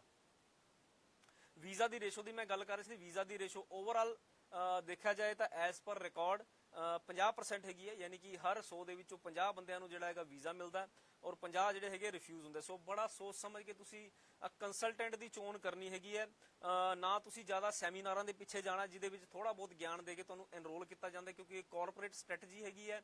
ਸੋ ਕਾਰਪੋਰੇਟ ਸਟ੍ਰੈਟਜੀ ਤੋਂ ਹਟ ਕੇ ਹਾਂ, ਜਿੱਥੇ ਚੰਗਾ ਗਿਆਨ ਮਿਲ ਰਿਹਾ ਤੁਹਾਨੂੰ, ਤੁਸੀਂ ਸੈਟੀਸਫਾਈ ਹੋ ਰਹੇ ਹੋ, ਉੱਥੇ ਜ਼ਰੂਰ ਅਪਲਾਈ ਕਰੋ, ਬਟ ਕਿਸੇ ਦਬਾਅ ਦੇ ਵਿੱਚ ਆ ਕੇ, ਭੀੜ ਨੂੰ ਦੇਖ ਕੇ, ਕਿਉਂਕਿ ਦੇਖੋ ਜਿੰਨੀ ਜ਼ਿਆਦਾ ਭੀੜ ਹੋਏਗੀ ਉਹਨਾਂ ਤੁਸੀਂ ਸਮਝ ਲਓ ਕਿ ਤੁਹਾਡੀ ਪ੍ਰੋਫਾਈਲ ਤੇ ਘੱਟ ਵਰਕ ਹੋਏਗਾ। ਇਹ ਤਾਂ 101% ਸੱਚ ਹੈਗਾ। ਕੋਈ ਵੀ ਕੰਪਨੀ ਕਿੰਨੀ ਮਰਜ਼ੀ ਕੋਸ਼ਿਸ਼ ਕਰ ਲੇ, ਇੰਨੀ ਜ਼ਿਆਦਾ ਪ੍ਰੋਫਾਈਲ ਸੰਭਾਲਣਾ ਬਹੁਤ ਮੁਸ਼ਕਿਲ ਹੈ। ਜੇ ਮੈਂ ਆਪਣੀ ਗੱਲ ਕਰਾਂ ਵੀਬੀ ਵੀਜ਼ਾ ਦੀ, ਤਾਂ ਮੇਰੀ ਕੋਸ਼ਿਸ਼ ਹੁੰਦੀ ਹੈ ਕਿ ਉਨੀ ਹੀ ਪ੍ਰੋਫਾਈਲ ਅਸੀਂ ਐਕਸੈਪਟ ਕਰੀਏ ਜਿਨ੍ਹਾਂ ਤੇ ਮੈਂ ਆਪ ਵਰਕ ਕਰ ਸਕਦਾ। ਸੋ ਮਹੀਨੇ ਦੀਆਂ 30-40 ਪ੍ਰੋਫਾਈਲਸ ਮੋਰ ਦੈਨ ਸਫੀਸ਼ੀਐਂਟ ਹੈਗੀਆਂ, ਉਹਦੇ ਤੇ ਹੀ ਅਸੀਂ ਵਰਕ ਕਰਦੇ ਹਾਂ। ਹਾਲਾਂਕਿ ਸਾਡੀ ਕਪੈਸਿਟੀ, ਜੇ ਤੁਸੀਂ ਸਾਡੇ ਪੂਰੀ ਟੀਮ ਦੀ ਕਪੈਸਿਟੀ ਦੇਖੋ ਤਾਂ ਦਿਨ ਦੀਆਂ ਘੱਟ ਤੋਂ ਘੱਟ 20-25 ਪ੍ਰੋਫਾਈਲ ਜਿਹੜੀ ਹੈਗੀ ਆ ਉਹ ਲੌਂਚ ਕਰ ਸਕਦੇ ਨੇ, ਬਟ ਮੈਂ ਆਪ ਪਰਸਨਲੀ ਹਰ ਪ੍ਰੋਫਾਈਲ ਨੂੰ ਦੇਖਦਾ। ਸੋ ਕੋਸ਼ਿਸ਼ ਹੁੰਦੀ ਹੈ ਕਿ 40-50 ਪ੍ਰੋਫਾਈਲ ਤੋਂ ਉੱਪਰ ਜੇ ਪ੍ਰੋਫਾਈਲ ਆਉਂਦੀ ਹੈ ਫਿਰ ਉਹਨਾਂ ਨੂੰ ਮਨਾ ਕੀਤਾ ਜਾਏ, ਕਿਉਂਕਿ ਉਸ ਤੋਂ ਬਾਅਦ ਜਦੋਂ ਮੈਂ ਆਪ ਉਸ ਤੇ ਕੰਮ ਨਹੀਂ ਕਰ ਪਾਵਾਂਗਾ, ਕਿਉਂਕਿ ਐਕਸਪੀਰੀਅੰਸ ਮੇਰਾ ਹੈਗਾ 18 ਸਾਲਾਂ ਦਾ, ਮੇਰੀ ਟੀਮ ਦਾ ਕਿਸੇ ਦਾ 4 ਸਾਲ ਦਾ, ਕਿਸੇ 5 ਸਾਲ ਦਾ, ਕੋਈ ਨਵੇਂ ਵੀ ਬੰਦੇ ਨੇ। ਸੋ ਉਹ ਚੀਜ਼ਾਂ ਨੂੰ ਮੈਂ ਮਿਕਸਅਪ ਨਹੀਂ ਕਰਨਾ ਚਾਹੁੰਦਾ ਔਰ ਆਪਣੇ ਰਿਕਾਰਡ ਨੂੰ ਇਸ ਵਜ੍ਹਾ ਤੋਂ ਨਹੀਂ ਖਰਾਬ ਕਰਨਾ ਚਾਹੁੰਦਾ ਕਿ ਭੀੜ ਇਕੱਠੀ ਕਰ ਲਈਏ। ਸੋ ਭੀੜ ਦੇ ਪਿੱਛੇ ਨਹੀਂ ਜਾਣਾ ਬਿਲਕੁਲ ਵੀ। ਕਾਰਪੋਰੇਟ ਤਰੀਕੇ ਨਾਲ ਤੁਹਾਨੂੰ ਕਨਵਿੰਸ ਵੀ ਕਰਨ ਦੀ ਕੋਸ਼ਿਸ਼ ਕੀਤੀ ਜਾ ਸਕਦੀ, ਤੁਹਾਡਾ ਬ੍ਰੇਨ ਵਾਸ਼ ਵੀ ਕੀਤਾ ਜਾ ਸਕਦਾ ਹੈ। ਇਹ ਚੀਜ਼ ਵੀ ਤੁਹਾਨੂੰ ਸਮਝਣ ਦੀ ਲੋੜ ਹੈ ਕਿ ਵੱਡੇ ਵੱਡੇ ਜਿਹੜੇ ਸੈਮੀਨਾਰਸ ਹੋ ਰਹੇ ਨੇ ਉਸ ਤੇ ਲੱਖੋਂ ਕਰੋੜੋਂ ਰੁਪਇਆ ਖਰਚ ਹੁੰਦਾ ਹੈ। ਸੋ ਉਹ ਖਾਮਿਆਜ਼ਾ ਕਿਤੇ ਨਾ ਕਿਤੇ ਤੁਹਾਨੂੰ ਭੁਗਤਣਾ ਪੈ ਸਕਦਾ ਹੈ, ਕਿਉਂਕਿ ਵੀਜ਼ਾ ਦੀ ਰੇਸ਼ੋ ਜਿਸ ਤਰ੍ਹਾਂ ਮੈਂ ਕਿਹਾ 50% ਹੈਗੀ ਹੈ। ਸੋ 50% ਦੇ ਜੇ ਵੀਜ਼ੇ ਲੱਗਦੇ ਨੇ ਤਾਂ ਉਹਨਾਂ ਦਾ ਤਾਂ ਕੋਸਟ ਪੂਰਾ ਹੋ ਗਿਆ, ਬਟ ਕਿਤੇ ਨਾ ਕਿਤੇ ਤੁਹਾਨੂੰ ਵੱਡਾ ਨੁਕਸਾਨ ਹੋਣ ਵਾਲਾ ਇਸ ਚੀਜ਼ ਦਾ। ਸੋ ਸੋਚ ਸਮਝ ਕੇ ਆਪਣਾ ਕੰਸਲਟੈਂਟ ਚੂਜ਼ ਕਰਨਾ ਹੈਗਾ, ਸਿਰਫ ਬ੍ਰਾਂਡ ਦੇ ਪਿੱਛੇ ਨਹੀਂ ਜਾਣਾ। ਜੇ ਅਸੀਂ ਬ੍ਰਾਂਡਸ ਦੀ ਗੱਲ ਕਰੀਏ ਤਾਂ ਜੇ 50% ਦਾ ਜਿਹੜਾ ਰੇਸ਼ੋ ਹੈਗੀ ਹੈ ਭੀੜ ਦੀ ਵਜ੍ਹਾ ਨਾਲ ਹੀ, ਕਿਉਂਕਿ ਐਡੇ ਸਾਰੇ ਪ੍ਰੋਫਾਈਲ ਚੱਕ ਲਿੱਤੇ ਜਾਂਦੇ ਨੇ ਔਰ ਇਹਦੇ ਵਿੱਚ ਕੀ ਕੀ ਕੰਪਲਿਕੇਸ਼ਨਸ ਹੁੰਦੀਆਂ ਨੇ ਉਹ ਮੈਂ ਤੁਹਾਡੇ ਨਾਲ ਅੱਗੇ ਡਿਸਕਸ ਕਰਾਂਗਾ ਕਿ ਕੀ ਕੀ ਪੁਆਇੰਟਸ ਹੁੰਦੇ ਨੇ ਜਿਹੜੇ ਕਿ ਕਾਰਪੋਰੇਟ ਕੰਪਨੀ ਨੂੰ ਕਦੇ ਵੀ ਜਿਹੜਾ ਹੈਗਾ ਮੱਦੇ ਨਜ਼ਰ ਨਹੀਂ ਰੱਖੂਗੀ, ਜਿਹੜੇ ਇਸ ਪੱਧਰ ਤੇ ਕੰਮ ਕਰ ਰਹੇ ਨੇ। ਸੋ ਮੈਨੂੰ ਲੱਗਦਾ ਹੈ ਕਿ ਇਹ ਚੀਜ਼ ਵੀ ਬਹੁਤ ਜ਼ਿਆਦਾ ਜ਼ਰੂਰੀ ਹੈ ਕਿ ਤੁਹਾਡਾ ਫੇਸ ਟੂ ਫੇਸ ਡਿਸਕਸ਼ਨ ਹੋਣੀ ਚਾਹੀਦੀ ਹੈ ਕੰਸਲਟੈਂਟ ਦੇ ਨਾਲ, ਟਰਾਂਸਪੇਰੈਂਸੀ ਹੋਣੀ ਚਾਹੀਦੀ ਹੈ, ਤੁਹਾਨੂੰ ਪਤਾ ਹੋਣਾ ਚਾਹੀਦਾ ਤੁਹਾਡੀ ਫਾਈਲ ਕਿੱਥੇ ਸਟੈਂਡ ਕਰ ਰਹੀ ਹੈ। ਇਹ ਨਹੀਂ ਹੋਣਾ ਚਾਹੀਦਾ ਕਿ ਬਸ ਤੁਸੀਂ ਆਪਣੇ ਡਾਕੂਮੈਂਟਸ ਦੇ ਕੇ ਆ ਗਏ, ਉਹਨਾਂ ਨੇ ਡਾਕੂਮੈਂਟਸ ਲਗਾਤੇ। ਨਹੀਂ, ਇਹ ਚੀਜ਼ਾਂ ਦੇ ਨਾਲ ਤੁਹਾਨੂੰ ਅੱਜ ਵੀਜ਼ਾ ਨਹੀਂ ਮਿਲਣਾ।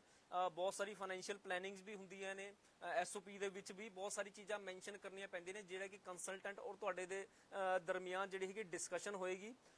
ਜੇ ਤੁਸੀਂ ਚਲੋ SOP ਤੁਸੀਂ ਲਿਖ ਰਹੇ ਹੋ ਆਪਣੇ ਆਪ, ਲੇਕਿਨ ਕਿਤੇ ਨਾ ਕਿਤੇ ਕੰਸਲਟੈਂਟ ਦਾ ਵੀ ਫਰਜ਼ ਬਣਦਾ ਜਿਹਨੇ ਤੁਹਾਨੂੰ ਕੋਰਸ ਸਿਲੈਕਟ ਕਰਵਾਇਆ, ਸੋ ਉਹਦੇ ਵੀ ਕੁਝ ਥੋਟਸ ਹੋਣੇ, ਉਹ ਆਪਣੇ ਥੋਟਸ ਪਾਏਗਾ, ਤੁਸੀਂ ਆਪਣੇ ਥੋਟਸ ਪਾਓਗੇ।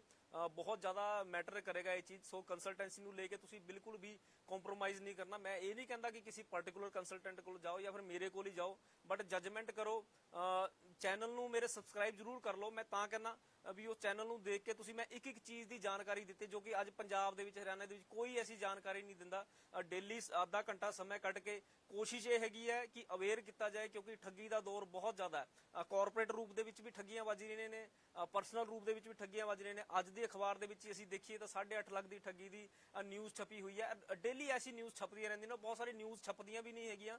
ਸੋ ਬਹੁਤ ਹੀ ਧਿਆਨ ਨਾਲ ਤੁਸੀਂ ਕੰਸਲਟੈਂਟ ਦੀ ਚੋਣ ਕਰਨੀ ਹੈ। ਇਹਦੇ ਵਿੱਚ ਲੱਖੋਂ ਰੁਪਏ, ਜਿਸ ਤਰ੍ਹਾਂ ਮੈਂ ਦੱਸਿਆ 25 ਲੱਖ ਰੁਪਏ ਦਾ ਬਜਟ ਤੁਹਾਨੂੰ ਚਾਹੀਦਾ। ਸੋ ਵੱਡਾ ਅਮਾਊਂਟ ਇਨਵੋਲਵ ਹੈਗਾ। ਜੇ ਤੁਹਾਡੀ ਰਿਫਿਊਜ਼ਲ ਆ ਜਾਂਦੀ ਹੈ ਉਹਦੇ ਵਿੱਚ ਵੀ ਕਟੌਤੀ ਹੁੰਦੀ ਹੈ। ਸੋ ਇੱਕ ਇੱਕ ਪੈਸੇ ਦਾ ਤੁਸੀਂ ਜਿਹੜਾ ਹਿਸਾਬ ਲਗਾ ਕੇ ਚੱਲਣਾ, ਬੜੀ ਮਿਹਨਤ ਦੀ ਕਮਾਈ ਹੈਗੀ। ਇਹਨੂੰ ਅਸੀਂ ਆਪਾਂ ਸਿਰਫ ਇੱਕ ਕੰਸਲਟੈਂਟ ਦੀ ਚੋਣ ਕਰਕੇ ਆਪਾਂ ਵੇਸਟ ਨਹੀਂ ਕਰ ਸਕਦੇ। ਸੋ ਇਨਟੇਕ ਨੂੰ ਲੈ ਕੇ ਵੀ ਕਲੈਰਿਟੀ ਨਹੀਂ ਹੈਗੀ ਸਟੂਡੈਂਟ ਨੂੰ। ਦੇਖੋ ਇਨਟੇਕਸ ਕਈ ਸਾਰੇ ਹੁੰਦੇ ਨੇ, ਰੋਲਿੰਗ ਇਨਟੇਕ ਵੀ ਹੁੰਦੇ ਨੇ, ਫਰਵਰੀ ਦਾ ਇਨਟੇਕ ਵੀ ਹੁੰਦਾ, ਅਗਸਤ ਦਾ ਇਨਟੇਕ ਵੀ ਹੁੰਦਾ, ਨਵੰਬਰ ਦਾ ਇਨਟੇਕ ਵੀ ਹੁੰਦਾ, ਬਟ ਜਿਹੜੇ ਮੇਨ ਸਾਡੇ ਇਨਟੇਕ ਨੇ ਜੈਨ ਇਨਟੇਕ, ਮਈ ਇਨਟੇਕ ਔਰ ਸੈਪਟੰਬਰ ਇਨਟੇਕ। ਜਿਹੜਾ ਮੇਨ ਇਨਟੇਕ ਸਾਡਾ ਸੈਪਟੰਬਰ ਦਾ ਹੀ ਮੰਨਿਆ ਜਾਂਦਾ, ਜਿਹਦੇ ਵਿੱਚ ਕਿਉਂਕਿ ਹੁਣ ਸਟੂਡੈਂਟਸ ਨੇ ਜਿਸ ਤਰ੍ਹਾਂ +2 ਕਰ ਲਈ, ਇਹਦੇ ਬਾਅਦ ਆਇਲਟਸ 1-2 ਮਹੀਨੇ ਦੇ ਵਿੱਚ ਸਟੂਡੈਂਟ ਕਰ ਲੈਂਦਾ ਜਿਹੜਾ ਇੰਗਲਿਸ਼ ਮੀਡੀਅਮ ਤੋਂ ਪੜ੍ਹਿਆ ਹੋਇਆ, ਸੋ ਆਪਣੀ ਫਾਈਲ ਲੌਜ ਕਰਦੇ ਨੇ। ਸੈਪਟੰਬਰ ਇਨਟੇਕ ਦੇ ਵਿੱਚ ਚਾਂਸਿਸ ਹੈਗੀ ਹੈ ਕਿ ਉਹਨਾਂ ਨੂੰ ਜਿਹੜਾ ਹੈਗਾ ਸੀਟ ਮਿਲ ਜਾਏ। ਤੁਸੀਂ ਆਫਰ ਲੈਟਰ ਕੰਡੀਸ਼ਨਲ ਵੀ ਅਪਲਾਈ ਕਰ ਸਕਦੇ ਹੋ, ਵੀਬੀ ਵੀਜ਼ਾ ਕੋਲ ਇਹ ਵੀ ਪ੍ਰੋਵੀਜ਼ਨ ਹੈਗੀ ਹੈ। ਤੁਹਾਡਾ ਜਿਸ ਤਰ੍ਹਾਂ ਹੀ 12ਵੀਂ ਦਾ ਰਿਜ਼ਲਟ ਆ ਜਾਂਦਾ, ਤੁਸੀਂ ਆਪਣੀ ਮਾਰਕਸ਼ੀਟ ਸਾਡੇ ਕੋਲ ਲੈ ਕੇ ਆਓ, ਅੱਛੇ ਤੋਂ ਅੱਛੇ ਕਾਲਜ ਦੇ ਵਿੱਚ ਤੁਹਾਡੀ ਸੀਟ ਬੁੱਕ ਕਰਾਂਗੇ, ਕਿਉਂਕਿ ਡਾਇਰੈਕਟ ਸਾਡੇ ਟਾਈਪਸ ਹੈਗੇ ਨੇ ਤਕਰੀਬਨ ਸਾਰੇ ਸਰਕਾਰੀ ਕਾਲਜਿਸ ਦੇ ਨਾਲ ਕੈਨੇਡਾ ਦੇ ਵਿੱਚ। ਸੋ ਉਹ ਚੀਜ਼ ਤੁਸੀਂ ਕਰ ਸਕਦੇ ਹੋ।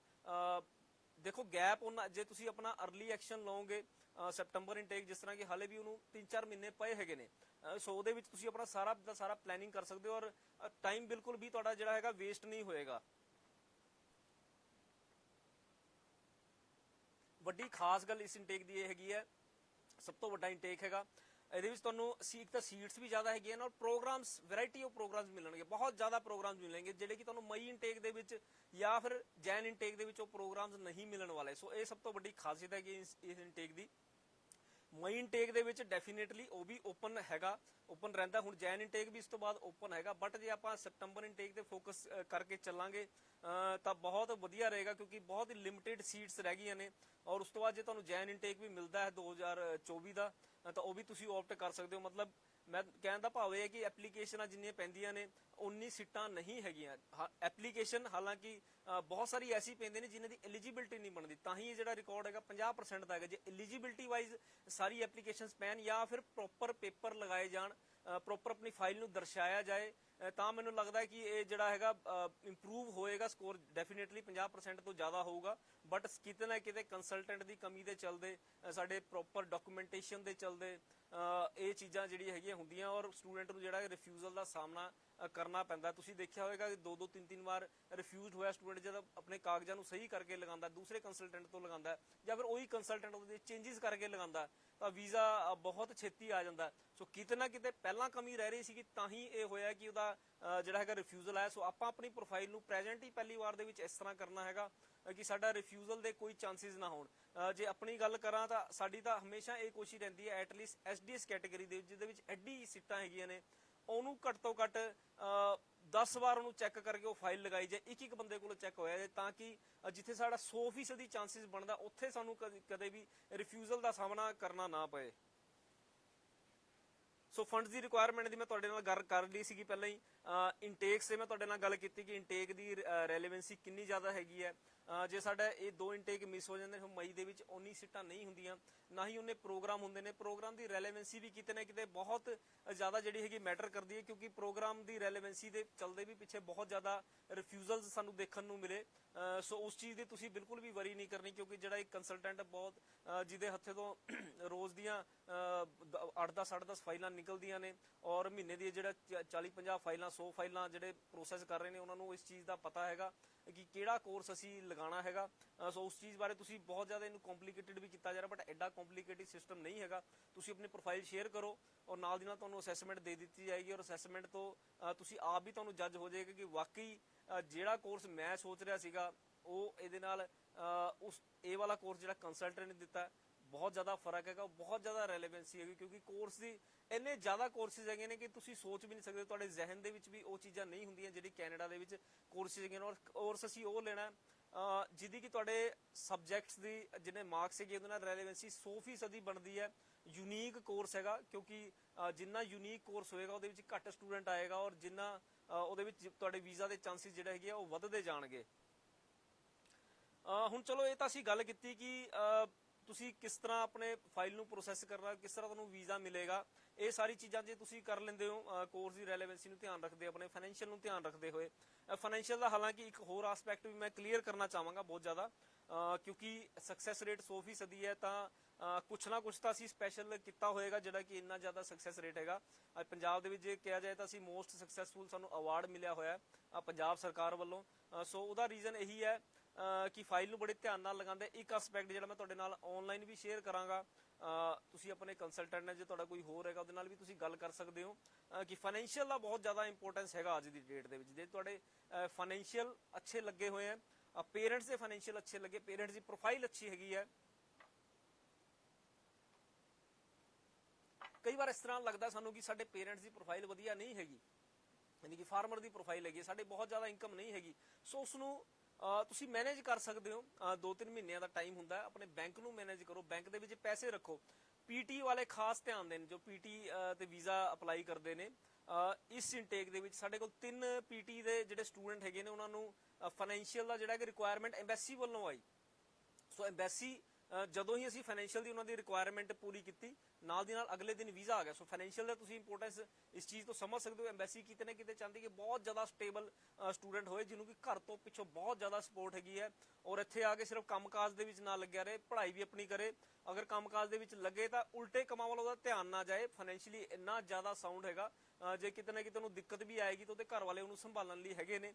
ਸੋ ਇਹ ਇੱਕ ਮਾਈਂਡ ਸੈਟ ਹੈਗਾ ਐਮਬੈਸੀ ਦਾ, ਇਹਨੂੰ ਸਾਨੂੰ ਮੰਨਣਾ ਪਏਗਾ, ਕਿਉਂਕਿ ਇਹ ਸਾਡਾ ਦੇਸ਼ ਨਹੀਂ ਹੈਗਾ, ਕੈਨੇਡਾ ਹੈਗਾ। ਉਹਨਾਂ ਦੀ ਮਾਈਂਡ ਸੈਟ ਦੇ ਹਿਸਾਬ ਨਾਲ ਚੱਲਣਾ ਪੈਣਾ, ਕਿਉਂਕਿ ਜ਼ਰੂਰਤ ਸਾਨੂੰ ਹੈਗੀ ਹੈ, ਓਬਵੀਅਸਲੀ ਜ਼ਰੂਰਤ ਉਹਨਾਂ ਨੂੰ ਵੀ ਹੈਗੀ ਹੈ, ਬਟ ਉਹਨਾਂ ਕੋਲ ਐਪਲੀਕੇਸ਼ਨਾਂ ਹੀ ਇੰਨੀਆਂ ਪੈਂਦੀਆਂ ਨੇ ਕਿ ਉਹਨਾਂ ਕੋਲ ਇੱਕ ਐਡਾ ਜ਼ਿਆਦਾ ਡੇਟਾ ਹੈਗਾ, ਉਹਦੇ ਵਿੱਚੋਂ ਹੀ ਉਹਨਾਂ ਨੇ ਕਰੀਮ ਪ੍ਰੋਫਾਈਲ ਕੱਢ ਲੈਣੀ। ਤੇ ਅੱਜ ਦੇ ਸਮੇਂ ਦੇ ਵਿੱਚ ਜਿਹੜੀ ਕਰੀਮ ਪ੍ਰੋਫਾਈਲ ਹੈਗੀ ਹੈ, ਫਾਈਨੈਂਸ਼ੀਅਲ ਦਾ ਬਹੁਤ ਜ਼ਿਆਦਾ ਉਹਦੇ ਵਿੱਚ ਜਿਹਨੂੰ ਕਹਿੰਦੇ ਪਾਰਟ ਹੈਗਾ। ਸੋ ਜੇ ਤੁਸੀਂ ਆਪਣੇ ਫਾਈਨੈਂਸ਼ੀਅਲ ਜਿੰਨੇ ਜ਼ਿਆਦਾ ਸਟਰੋਂਗ ਦਿਖਾ ਸਕਦੇ, ਹਾਲਾਂਕਿ ਮੈਂ ਮੰਨਦਾ ਕਿ ਫਾਈਨੈਂਸ਼ੀਅਲ ਦਾ ਕੋਈ ਇੰਨਾ ਜ਼ਿਆਦਾ ਐਸਡੀਐਸ ਪ੍ਰੋਫਾਈਲ ਦੇ ਵਿੱਚ ਜੇ ਅਸੀਂ ਕਹੇ ਜੇ ਤਾਂ ਇੰਪੋਰਟੈਂਟ ਨਹੀਂ ਹੈਗਾ, ਜ਼ਰੂਰੀ ਨਹੀਂ ਹੈਗਾ, ਬਟ ਫਿਰ ਵੀ ਆਪਣੇ ਐਕਸਪੀਰੀਅੰਸ ਦੇ ਨਾਲ ਕਹਿ ਰਹੇ ਹਾਂ, ਜਿੰਨੇ ਜ਼ਿਆਦਾ ਵੱਧ ਫਾਈਨੈਂਸ਼ੀਅਲ ਤੁਸੀਂ ਲਗਾ ਸਕਦੇ ਹੋ, ਜਾਂ ਫਿਰ ਆਪਣੇ ਪੇਰੈਂਟਸ ਦੇ ਫਾਈਨੈਂਸ਼ੀਅਲ ਲਗਾ ਸਕਦੇ ਹੋ, ਪੇਰੈਂਟਸ ਦਾ ਪ੍ਰੋਫਾਈਲ ਵਧੀਆ ਸ਼ੋਅ ਕਰ ਸਕਦੇ ਹੋ, ਉਹ ਚੀਜ਼ ਤੁਹਾਨੂੰ ਬਹੁਤ ਜ਼ਿਆਦਾ ਬੈਨੀਫਿਟ ਦੇਗੀ। ਜੇ ਤੁਹਾਡਾ ਰਿਫਿਊਜ਼ਲ ਵੀ ਹੋਇਆ ਸੀ ਤਾਂ ਵੀ ਇਹ ਚੀਜ਼ਾਂ ਕਰਕੇ ਦੇਖਣਾ ਫਾਈਨੈਂਸ਼ੀਅਲ ਦੇ ਨਾਲ, ਤਾਂ ਤੁਹਾਨੂੰ ਉਹਦੇ ਵਿੱਚ ਵੀ ਜ਼ਰੂਰ ਕਾਮਯਾਬੀ ਮਿਲੇਗੀ। ਸੋ ਇਸ ਤਰ੍ਹਾਂ ਤੁਸੀਂ ਆਪਣਾ ਵੀਜ਼ਾ ਜਿਹੜਾ ਹੈਗਾ ਪ੍ਰਾਪਤ ਕਰ ਸਕਦੇ ਹੋ। ਹੁਣ ਚਲੋ ਵੀਜ਼ਾ ਦੀ ਤਾਂ ਗੱਲ ਹੋ ਗਈ, ਪਰ ਹੁਣ ਇੱਕ ਚੀਜ਼ ਹੋਰ ਵੀ ਆਉਂਦੀ ਕਿ ਕਈ ਵਾਰ ਰਿਫਿਊਜ਼ਲ ਵੀ ਮਿਲ ਜਾਂਦੀ। ਜਿਸ ਤਰ੍ਹਾਂ ਮੈਂ ਦੱਸਿਆ 50% ਰਿਫਿਊਜ਼ਲ ਦਾ ਰੇਟ ਵੀ ਹੈਗਾ, ਜੇ ਸਾਨੂੰ ਅੱਜ ਦੀ ਡੇਟ ਦੇ ਵਿੱਚ ਵੀਜ਼ਾ ਮਿਲ ਰਹੇ ਨੇ, ਨਾਲ ਦੀ ਨਾਲ ਰਿਫਿਊਜ਼ਲ ਵੀ ਮਿਲਦੀ ਹੈ। ਸੋ ਉਹਨੂੰ ਵੀ ਅਸੀਂ ਕਿਤੇ ਨਾ ਕਿਤੇ ਪੈਸੀਫਾਈ ਕਰਨਾ ਹੈਗਾ। ਜਿਸ ਤਰ੍ਹਾਂ ਮੈਂ ਦੱਸਿਆ 2-3-4-5 ਰਿਫਿਊਜ਼ਲ ਤੋਂ ਬਾਅਦ, 4 ਰਿਫਿਊਜ਼ਲ ਤੋਂ ਬਾਅਦ ਤਾਂ ਮੈਂ ਆਪ ਲਿੱਤਾ ਹੋਇਆ। ਹਾਲਾਂਕਿ ਕਲੇਮ 12-12 ਰਿਫਿਊਜ਼ਲ ਤੋਂ ਬਾਅਦ ਵੀ ਹੋ ਰਹੇ ਨੇ, ਬਟ ਕਲੇਮਾਂ ਤੇ ਨਾ ਜਾਇਆ ਕਰੋ। ਮੈਨੂੰ ਨਹੀਂ ਲੱਗਦਾ ਕਿ 12 ਰਿਫਿਊਜ਼ਲਾਂ ਤੋਂ ਬਾਅਦ ਜਿਹੜਾ ਹੈਗਾ ਵੀਜ਼ਾ ਕੋਈ ਮਿਲਣ ਵਾਲਾ। 4 ਦਾ ਮੈਂ ਗਰੰਟੀ ਲੈਂਦਾ, 4 ਤੇ ਤਾਂ ਮੈਂ ਲਿੱਤਾ ਹੋਇਆ। ਸੋ 4 ਰਿਫਿਊਜ਼ਲ ਤੋਂ ਬਾਅਦ ਵੀਜ਼ਾ ਮਿਲ ਸਕਦਾ ਹੈ। 3-4 ਪਾਰਟ ਹੈਗੇ ਨੇ ਰਿਫਿਊਜ਼ਲ ਦੀ ਕੈਟੇਗਰੀ, ਮੈਂ ਕਹਾਂਗਾ 3-4 ਸਟੂਡੈਂਟ ਦੀ। ਇੱਕ ਤਾਂ ਹੁੰਦਾ ਬੜੀ ਹੈਰਾਨਗੀ ਦੀ ਗੱਲ ਹੈ ਕਿ ਬਹੁਤ ਹੀ ਕਰੀਮ ਪ੍ਰੋਫਾਈਲ 8.5 ਬੈਂਡ, ਮੈਨੂੰ ਹੈਦਰਾਬਾਦ ਤੋਂ ਫੋਨ ਆਉਂਦਾ, ਬੈਂਗਲੋਰ ਤੋਂ ਕਾਲ ਆਉਂਦਾ ਕਿ ਸਾਡਾ 8 ਬੈਂਡ ਸੀਗੇ, ਰਿਫਿਊਜ਼ਲ ਲੈਟਰ 2-2 3-3 ਵਾਰ ਰਿਫਿਊਜ਼ਲ ਜਿਹੜੀ ਹੈਗੀ ਭੇਜੀ ਹੋਈ ਹੈ। ਸੋ ਉਹਦੇ ਵਿੱਚ ਮੈਂ ਸਟੂਡੈਂਟ ਨੂੰ ਸਲਾਹ ਦੇਵਾਂਗਾ ਕਿ ਆਪਣੀ ਐਸਓਪੀ ਨੂੰ ਥੋੜਾ ਜਿਹਾ ਚੇਂਜ ਕਰੋ, ਥੋੜਾ ਐਕਸਪਲੇਨ ਕਰੋ ਜਿਨ੍ਹਾਂ ਵਜ੍ਹਾ ਦੇ ਨਾਲ ਤੁਹਾਡੀ ਰਿਫਿਊਜ਼ਲ ਆਈ ਸੀਗੀ। ਜੇ ਫਾਈਨੈਂਸ਼ੀਅਲ ਦੀ ਵਜ੍ਹਾ ਨਾਲ ਆਈ ਤਾਂ ਮੈਂ ਤੁਹਾਨੂੰ ਜਿਸ ਤਰ੍ਹਾਂ ਦੱਸਿਆ ਆਪਣੇ ਫਾਈਨੈਂਸ਼ੀਅਲ ਸ਼ੋ ਕਰ ਦਿਓ। ਜੇ ਕੋਰਸ ਰੈਲੇਵੈਂਸੀ ਦੀ ਵਜ੍ਹਾ ਦੇ ਨਾਲ ਆਈ ਸੀਗੀ ਤਾਂ ਉਹ ਤੁਸੀਂ ਆਪਣੇ ਕੋਰਸ ਵੀ ਜਿਹੜਾ ਹੈਗਾ ਚੇਂਜ ਕਰ ਸਕਦੇ ਹੋ। ਵੈਸੇ ਜਿਹਦਾ ਇੰਨੇ ਬੈਂਡ ਹੁੰਦੇ ਨੇ ਉਹਨੂੰ ਕੋਰਸ ਰੈਲੇਵੈਂਸੀ ਦੀ ਵਜ੍ਹਾ ਨਾਲ ਨਹੀਂ ਆਉਂਦੀ, ਬਸ ਉਹਨੂੰ ਇਹੀ ਲਿਖ ਦਿੱਤਾ ਜਾਂਦਾ ਕਿ ਤੁਸੀਂ ਮੁੜ ਕੇ ਜਿਹੜਾ ਹੈਗਾ ਵਾਪਸ ਨਹੀਂ ਆਣਾ। ਸੋ ਐਸਓਪੀ ਦੇ ਵਿੱਚ ਤੁਸੀਂ ਉਹ ਟੈਕਨੀਕਲੀ ਜਿਹੜਾ ਹੈਗਾ ਤੁਸੀਂ ਐਕਸਪਲੇਨ ਕਰਨਾ। ਜੇ ਉਸ 'ਚ ਕੋਈ ਦਿੱਕਤ ਆ ਰਹੀ ਹੈ, ਤੁਸੀਂ ਵੀਬੀ ਵੀਜ਼ਾ ਦੇ ਨਾਲ ਆਪਣਾ ਐਸਓਪੀ ਸ਼ੇਅਰ ਕਰ ਸਕਦੇ ਹੋ। ਉਹਦੇ 'ਚ ਕੀ ਚੇਂਜਸ ਕਰਨੀ ਹੈ ਉਹ ਤੁਹਾਨੂੰ ਗਾਈਡ ਕਰ ਦਿੱਤਾ ਜਾਏਗਾ। ਔਰ ਮੇਰਾ ਖਿਆਲ ਹੈ ਕਿ ਜਿੰਨੇ ਵੀ ਸਾਡੇ ਕੋਲ ਇਸ ਤਰ੍ਹਾਂ ਦੇ ਕਰੀਮ ਪ੍ਰੋਫਾਈਲਸ ਆਉਂਦੇ ਨੇ ਰਿਫਿਊਜ਼ਲ ਕੇਸ, ਉਹਦੇ ਵਿੱਚ ਸਿਰਫ ਔਰ ਸਿਰਫ ਐਸਓਪੀ ਦੇ ਵਿੱਚ ਚੇਂਜ ਕਰਕੇ ਸਾਨੂੰ ਵੀਜ਼ਾ ਈਜ਼ੀਲੀ ਮਿਲ ਜਾਂਦਾ ਹੈ, ਔਰ ਫਿਰ ਤੁਹਾਨੂੰ ਵੀ ਮਿਲ ਜਾਣਾ ਚਾਹੀਦਾ। ਮੇਰਾ ਖਿਆਲ ਹੈ ਕਿ ਬਸ ਇੰਨਾ ਹੀ ਤੁਸੀਂ ਧਿਆਨ ਰੱਖਣਾ ਹੈ ਕਿ ਐਸਓਪੀ ਦੇ ਵਿੱਚ ਤੁਹਾਡੇ ਚੇਂਜਸ ਕਰਨੇ ਹੈਗੇ, ਲੇਕਿਨ ਚੇਂਜਸ ਉਸ ਹਿਸਾਬ ਦੇ ਕਰਨੇ ਹੈ ਕਿ ਤੁਸੀਂ ਵੀਜ਼ਾ ਅਫਸਰ ਨੂੰ ਕਨਵਿੰਸ ਕਰਨਾ ਹੈਗਾ ਕਿ ਜਦੋਂ ਮੇਰਾ ਸਕੋਰ ਇੰਨਾ ਚੰਗਾ ਹੈਗਾ, ਮੇਰਾ ਅਕੈਡਮਿਕ ਇੰਨਾ ਅੱਛਾ ਹੈਗਾ, ਮੈਂ GIC ਫਿਲ ਕਰਤੀ ਹੈ, ਟਿਊਸ਼ਨ ਫੀਸ ਮੈਂ ਪੇ ਕਰ ਚੁੱਕਿਆ, ਫਿਰ ਮੈਨੂੰ ਵੀਜ਼ਾ ਕਿਉਂ ਨਹੀਂ ਦਿੱਤਾ ਜਾ ਰਿਹਾ। ਹੋ ਸਕਦਾ ਇਹ ਰੀਜ਼ਨ, ਔਰ ਇਸ ਦੀ ਜਸਟੀਫਿਕੇਸ਼ਨ ਇਹ ਹੈਗੀ ਹੈ। ਤਾਂ ਬਹੁਤ ਅੱਛੇ ਚਾਂਸਸ ਹੈ, ਖਾਸ ਕਰ ਇਸ ਇਨਟੇਕ ਦੇ ਵਿੱਚ ਅਸੀਂ ਦੇਖਿਆ ਕਿ ਤਕਰੀਬਨ ਸਟੂਡੈਂਟਸ ਨੂੰ ਜਿਹੜੇ ਕਰੀਮ ਪ੍ਰੋਫਾਈਲ ਸੀਗੇ ਰੀਲੌਂਚ ਕੀਤੀ ਤਾਂ ਉਹਨਾਂ ਨੂੰ ਜਿਹੜਾ ਹੈਗਾ ਵੀਜ਼ਾ ਮਿਲ ਗਿਆ ਸੀਗਾ। ਉਸ ਤੋਂ ਬਾਅਦ ਜਿਹੜਾ ਵੀਜ਼ਾ ਤੁਹਾਡਾ ਰਿਫਿਊਜ਼ ਹੁੰਦਾ, ਇੱਕ ਤਾਂ ਸਿੰਪਲ ਰਿਫਿਊਜ਼ ਹੁੰਦਾ ਕਿ ਤੁਸੀਂ ਮੁੜ ਕੇ ਵਾਪਸ ਨਹੀਂ ਆਣਾ। ਸੋ ਉਸ ਕੇਸ ਦਾ ਤਾਂ ਮੈਂ ਤੁਹਾਨੂੰ ਦੱਸਤਾ, ਜੇ ਪ੍ਰੋਫਾਈਲ ਤੁਹਾਡਾ ਬਹੁਤ ਜ਼ਿਆਦਾ ਵਧੀਆ ਤਾਂ ਐਸਓਪੀ ਦੇ ਵਿੱਚ ਚੇਂਜ ਕਰਕੇ ਤੁਸੀਂ ਆਪਣਾ ਵੀਜ਼ਾ ਲੈ ਸਕਦੇ ਹੋ। ਕਈ ਵਾਰ ਐਸਾ ਵੀ ਹੁੰਦਾ ਕਿ ਤੁਹਾਨੂੰ ਕਲੀਅਰ ਲਿਖਿਆ ਹੁੰਦਾ ਕਿ ਲੈਂਗੁਏਜੇਬਿਲਟੀ ਦਾ ਇਸ਼ੂ ਹੈਗਾ। ਸੋ ਉਸ ਕੇਸ ਦੇ ਵਿੱਚ ਡੈਫੀਨੇਟਲੀ ਤੁਹਾਨੂੰ ਲੈਂਗੁਏਜੇਬਿਲਟੀ ਆਪਣੀ ਇੰਪਰੂਵ ਕਰਨੀ ਪਏਗੀ। ਪਰ ਲੈਂਗੁਏਜੇਬਿਲਟੀ ਇੰਪਰੂਵ ਕਰਨ ਦਾ ਮਤਲਬ ਇਹ ਨਹੀਂ ਕਿ ਤੁਸੀਂ ਆਇਲਟਸ ਦੇ ਵਿੱਚ ਇੱਕ ਦੇ ਵਿੱਚ 5.5 ਸੀਗੇ ਤਾਂ ਹੁਣ ਤੁਸੀਂ ਪੀਟੀ ਦੇ ਨਾਲ ਉਹ ਘਾਪਾ ਪੂਰਾ ਕਰ ਦੋਗੇ, ਉਸ ਤਰ੍ਹਾਂ ਨਹੀਂ ਹੋਣਾ। ਜੇ ਤੁਹਾਡੀ ਖਾਸ ਕਰ ਲੈਂਗੁਏਜੇਬਿਲਟੀ ਤੇ ਹੀ ਰਿਫਿਊਜ਼ਲ ਆਈ ਹੈ ਤਾਂ ਤੁਹਾਨੂੰ ਆਇਲਟਸ ਹੀ ਇੰਪਰੂਵ ਕਰਨਾ ਪਏਗਾ।